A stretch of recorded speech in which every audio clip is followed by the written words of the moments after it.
मिर्ज़ापुर नामक गांव में सीता और रमेश अपनी सास के साथ रहते थे। वहीं हर घर की कहानी। बहू दिन भर घर में काम करती और सास दिन भर सोया करती। इसी के साथ आज की सुबह भी कुछ खिटपिट के साथ ही शुरू हुई।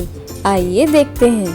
अरे बहू, तुम्हें तो मैंने आज कहा था कि आलू की सब्जी बनाया करो। तुमने फिर अपनी मर्जी से बना लिया। तुम मेरी एक नहीं सुनती हो। अरे माँ जी, अब फिर शुरू हो गई। मैं क्या करूँ? मुझे इनकी पसंद का भी तो सालन बनाना पड़ता है ना। हमेशा आपकी पसंद का तो बना के नहीं रख सकती। आप भी तो कभी समझा करें। अच्छा बहू, अब तुम मेरी हर सवाल का जवाब दोगी। ठहरो, अभी बताती हूँ तुम्हें। अरे माँ जी, ये तो आपका रोज का है। मैं क्या करूँ इसमें? आप जाके बता लीजिए। देख रहा है रमेश, बहू मुझे कैसे कैसे जवाब दे रही है। बताओ उसे, कौन हूँ मैं इस घर की? ये तो आप लोग के रोज का हो गया है। मुझे मेरे ऑफिस का बहुत काम रहता है माँ। तुम भी सीता हर छोटी छोटी चीज पर किटपिट करती रहती हो। बस कर दो अब तुम दोनों, मुझे जाना है ऑफिस के लिए। इतना कहकर रमेश अपने ऑफिस के लिए निकल जाता है। तुम ही हो असल जो घर में लड़ाइयाँ फैलाते रहती हो। क्यों हर चीज मेरी नहीं सुनती? मेरी बात सुन लिया करो, लड़ाई ही नहीं होगी।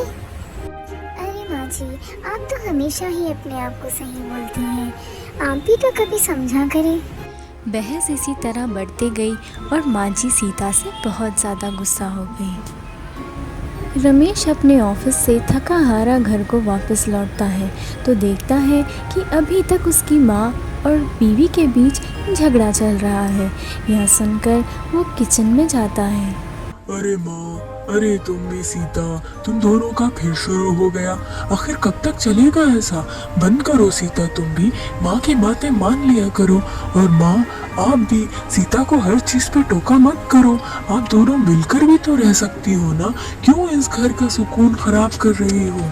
रमेश अपनी माँ और बीवी को समझाने की बहुत कोशिश करता है, मगर दोनों की बहस की आवाज़ इतनी ज़्यादा थी कि वह सुनने को तैयार ही नहीं।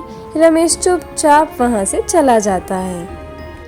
कुछ दिन इसी तरह बहसों में बीत गए और एक दिन अचानक माँ जी की तबीयत बहुत ज़्यादा खराब हो गई। हाय रे, ये बुखार क्या करूं? मैं तो बहुत कमजोर पड़ गई हूँ।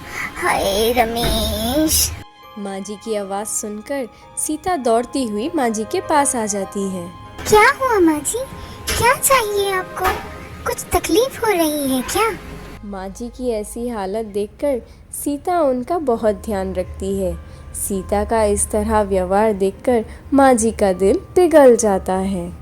कुछ दिनों तक माँ जी की तबीयत ठीक होने तक सीता ने उनका इसी तरह ध्यान रखा। बहू, मुझे माफ करना। तुमने मेरी तबीयत खराब होने पर बहुत ख्याल रखा। तुम बहुत अच्छी हो। मैं ही गलत हूँ। मैं हर वक्त तुम्हें कोसती रही, ताने देती रही। मुझे माफ कर दो बहू। अरे नहीं नहीं माँ जी, आप ऐसा क्यों कह रही हैं? ये तो मेरा फर्ज था। उसके बाद सीता और उनकी सास मिलकर रहने लगे। पूरा घर खुशियों से भर गया। रमेश का भी सर दर्द कम हो गया।